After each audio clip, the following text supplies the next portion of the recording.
Breaking news చూస్తున్నాం. గుంటూరులో మంత్రి విడుదల రజనీ ఆఫీస్ పై దాడి కేసులో దర్యాప్తు ముమ్మరం చేశారు పోలీసులు. సీసీటీవీ ఫుటేజ్ ఆధారంగా అరెస్టులు కొనసాగిస్తున్నారు. ఇప్పటివరకు 30 మంది నిందితులను అరెస్ట్ చేశారు. నిందితులను కోర్టులో హాజరుపరిచారు. అయితే తమకు ఈ కేసుతో సంబంధం లేదని టీడీపీ నేతలు అంటున్నారు.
గుంటూరులో మంత్రి విడుదల రజనీ ఆఫీస్ పై దాడి కేసులో దర్యాప్తు ముమ్మరం చేశారు పోలీసులు. సీసీటీవీ ఫుటేజ్ ఆధారంగా అరెస్టులు కొనసాగిస్తున్నారు.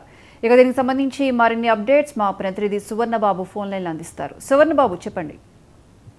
ఏదైతే నిన్న జరిగిన సంఘటన బట్టి చూసుకుంటే నూతన సంవత్సరం సందర్భంగా ఎన్టీఆర్ విగ్రహానికి ప్రతి ఏడాది నివాళులు అర్పించేందుకు జనసేన మరియు టీడీపీ కార్యకర్తలు ఆ ప్రాంతంలో మంత్రి విడుదల రజనీ ఆఫీసు ఉండడంతో అక్కడ ఆంక్షలు విధించారు. మీకు ఎటువంటి అనుమతి లేదు, ఎటువంటి ఏది లేదు అని చెప్పేసి అని ఆంక్షలు విధించడంతో మంత్రి రజనీ ఆఫీసు పెడుతుంది కాబట్టి ఎన్టీఆర్ విగ్రహం వద్దకు రాకూడదు అని పోలీసులు అడ్డుకున్నారు. ఈ సందర్భంగా రజనీ ఆఫీస్ పై 2 రాళ్లు పడినాయి. పోలీసులు మధ్య జనసేన మరియు టీడీపీ కార్యకర్తల మధ్య పెద్ద ఎత్తున తోపులాట వాగ్వాదం జరగడంతో అదుపులోకి 30 మందిని తీసుకున్నారు. ఇది ప్రభుత్వం నుంచి ఒత్తిడి రావడంతో అమాయకుల పైన కేసులు పెడుతున్నారు అని నక్కా ఆనందబాబు అంటున్నారు. విడుదల రజనీ ఇన్ఛార్జ్ గా రావడంతో వైసీపీ నేతలకు ఇష్టం లేదు అంటే అక్కడ సిట్టింగ్ ఎమ్మెల్యే మద్దాలిగిరి పశ్చిమ నియోజకవర్గం నుంచి పోటీ చేసిన మద్దాలిగిరి చిలకలపేట నుంచి తీసుకొచ్చి ఇక్కడ మా నియోజకవర్గంలో పశ్చిమ నియోజకవర్గం నుంచి ఇన్ఛార్జ్ వేయడంతో వారికే పడడం లేదు అని చెప్పని అని అన్నారు. వైసీపీలోని గ్రూప్ తగాదాలు వాళ్ళే రాళ్లు వేసుకున్నా అని అన్నారు. దీనిపైన పూర్తి స్థాయిలో విచారణ చేయాలని చెప్పేసి నక్కా ఆనందబాబు మాజీ మంత్రివర్యులు టీడీపీ నుంచి మరియు జనసేన గాదయ్య వెంకటేశ్వరరావు గారు ఈ 30 మందికి వారు కేసులు బనాయిస్తున్నారు అని చెప్పేసానని భరోసా ఇచ్చారు. సువర్ణబాబు, చెప్పండి, ఎవరైతే అరెస్ట్ చేశారో 30 మంది నిందితులు వారి ఈ దాడికి సంబంధించి వారి దగ్గర నుంచి ఎటువంటి సమాచారం అందుతోంది? మేము నూతన సంవత్సరం వేడుకల సందర్భంగా నందమూరి తారక రామారావు గారికి పూలమాలలు వేసి మేము ప్రతి ఏడాది అంటే ప్రతి సంవత్సరం మేము పూలమాలలు వేసి పాలాభిషేకం చేస్తాము.